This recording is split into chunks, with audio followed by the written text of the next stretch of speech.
حضرت عائشہ رضی الله عنها چې د نبی اسلام بیبي دا دای فرمایي وي نبی اسلام یو وری ما خوا تشپا وا نو چې نیمه شپه سلا نبی اسلام ما خپل حجرې چې نه کمند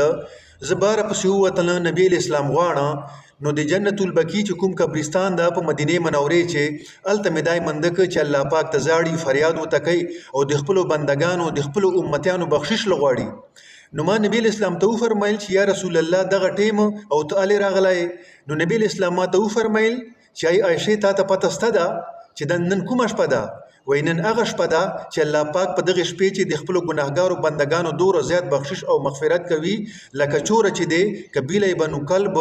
والی وزیدي او دیغه په وزو باندې چې چور ویشتان دي له دغه ویشتانو نه زیات بخشش ورته کوي نو نبی اسلام چې کوم دی په دغه شپې باندې خپل امت نه دا ویر کړای دور زیات مینا خپل امت سره نبی اسلام ساتي په بل حدیث چې نبی اسلام فرمایي وای کله چې د شب برات یعنی د 15 شعبان ولا شپه سي نو الله پاک آسمانی دنیا تر کوسي چې د کوم اسمان تاسو مشته په نظر باندې راځي او خپل بندگانو ته فرمایي وای اې د ما بندگانو تاسو چې داسې ستاده چې د خپل ګناهو بخشش وغواړي او زه دوی ته بخښ وکم تاسو چې داسې ستاده چې د دوی رزق چې تنګي او زه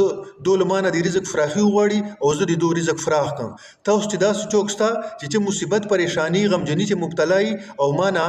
ما ته فریاد وکي د خپل مصیبت غمجنی پریشانی او اوس د دوه مصیبت او پریشانی ختم کا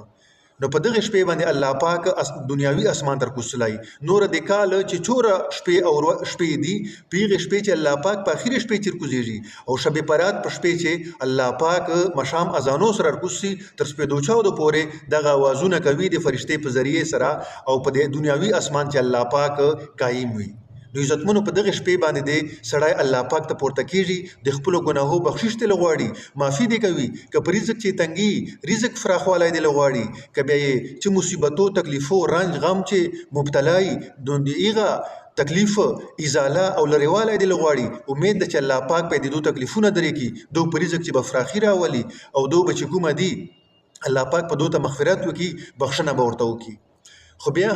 نبی اسلام فرمایي چې پنځه کسان داسې دي چې په دغه شپې چې الله پاک یې مغفرت او بخښنه نه کوي د دغه شپې نام ده شب برات یعنی الله پاک خپل بندگانو ته د جهنم نه ازادي ورکوي خو پنځه کسان دي چې هغه الله پاک بیا نه بخشي یو هغه کس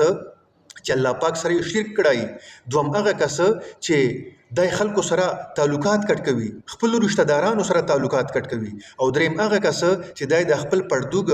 هغه شنګورو نټیټ ساتي شنګري په چپټ کړي او چلرم هغه کس چې دای د شراب وڅلو عادتي او پنځم هغه کس چې دای د خپل مور خپل نافرمانی کوي تکلیف ورکوي رنجوي دا پنځه کسان الله پاک نه معاف کوي نور بل الله پاک ټول کسان معاف کوي او دا پنځه کسان چې الله پاک ته زړاو کی فریاد ورته وکي خپل مور خپل نه معافي وغواړي او خپل رشتہ دارانو سره تعلق بحال کی پردوک کی شنګری ښکارا کی له شرک نه توبه وکاږي شراب چلو نه توبه وکاږي نو دغه کسانو ته الله پاک معافي وکي دا الله پاک داسې نه پرېږدي چې کله دا کسان الله پاک نه مغفرت او بخښنه وغواړي نو دا به الله پاک معاف کړي د غرنګ د دغه روجه والا روزه چې دا نبی اسلام نه ثابت ده نبی اسلام فرمایي قوموا لیلها وصوموا یومها تاسو د دغه شپې عبادت کوو نفل پچې کوو ذکر کوو تلاوت کوو چې قسم عبادت پچې کولای سو چې خاص عبادت تړلای نه د دې شپې پورې چې قسم عبادت کوو په دې چې تاسو عبادت کوو په دې شپې چې او په دغه ورځ باندې چې کوم دي تاسو روزه نیسو نو په حدیثو چې دغه ډیر زیاته فضیلت راغلی ده نو نن 2 تاریخ ته سبا 3 تاریخ ته مشام اذان سره د شب برات ولا شپه شوري سي او سپېدو چاو د سره شب برات ولا شپه ختم کیږي او بیا د 15 شعبان ولا ورځ چې دا هغه سبا ته چې کوم دي بل ورځ په 4 تاریخ باندې چې سپېدې او چاو د لسی د دغه روزې ډیر زیات فضیلت راغلی ده نو 3 تاریخ ته مشام د دې ولا شپه شوري سي او بیا 4 تاریخ ته بل ورځ تر اذانو پورې د شپه ختم سي او د 15 شعبان ولا ورځ شوري سي نو د دغه شپې ول